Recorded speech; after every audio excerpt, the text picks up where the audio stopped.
J'utilise les TIS pour faire que mes élèves montent le matériel le plus rapidement possible et sans Pour l'instant, il n'y a aucun matériel de montée et vous avez à peu près une petite dizaine de minutes pour que le matériel soit mis exactement comme ce qui est présenté à l'écran. J'ai fait avec Google SketchUp une modélisation du gymnase avec tous les outils, tout le matériel de gym à installer. Donc les élèves peuvent ainsi se repérer dans l'espace et voir un petit peu où les différents engins doivent se placer.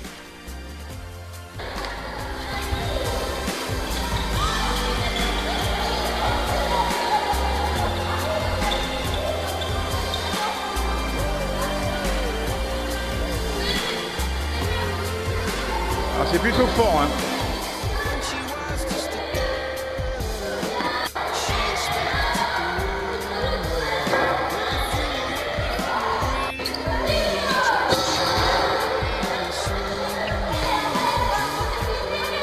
C'est bon, vous avez regardé ce qu'il fallait.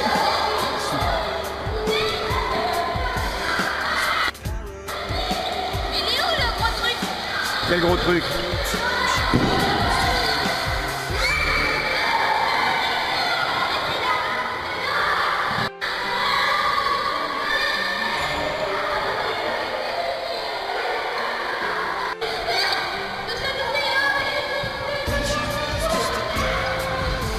J'utilise les TIS pour expliquer aux élèves les situations qu'ils devront travailler ensuite pendant le cours. Ah donc, j'appuie.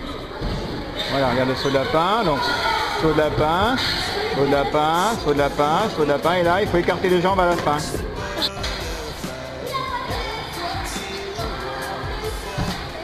on appuie avant, j'ai entendu. C'est un niveau A, facile. J'utilise les TIS aussi pour permettre aux élèves de travailler en autonomie en fonction de leur niveau. Tout ceci grâce à un PowerPoint interactif. Rotation arrière. Je suis sorti de film. Jambes écartées. Rotation arrière. Soit jambes tendues, soit sans. Bon, je sais que je suis sorti de film. C'est difficile ça. Hein, les sorties. Les élèves peuvent utiliser ce PowerPoint pour savoir les critères d'évaluation. Il suffit pour cela de cliquer sur ce bouton. Ensuite, ils peuvent revenir au menu principal, voir les ateliers, et les ateliers sont classés comme pour une piste de ski, verte facile, bleu moyen, rouge difficile, noir très difficile.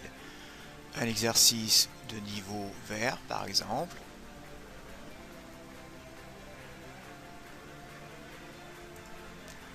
Un niveau noir.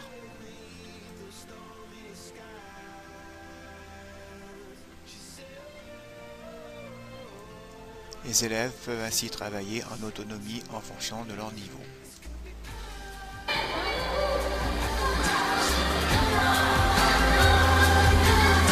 Rotation avant, rotation arrière. Allumer les pieds, donc c'est pas terrible. Voilà.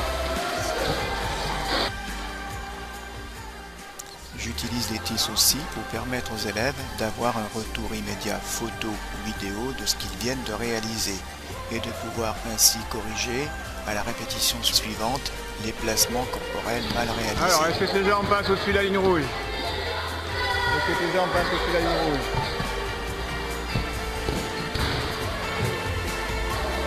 Ouais, c'est juste ça. J'utilise une webcam reliée à un ordinateur et un logiciel qui permet d'avoir un différé. L'élève peut se voir après avoir réalisé l'exercice. Je peux aussi mettre des formes sur l'écran pour permettre à l'élève de situer sa réalisation. Pas mal, hein? On peut exploiter les vidéos enregistrées. On peut les passer au ralenti, avancer, reculer.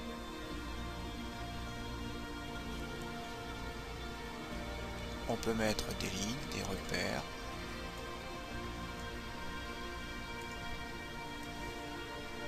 Des angles.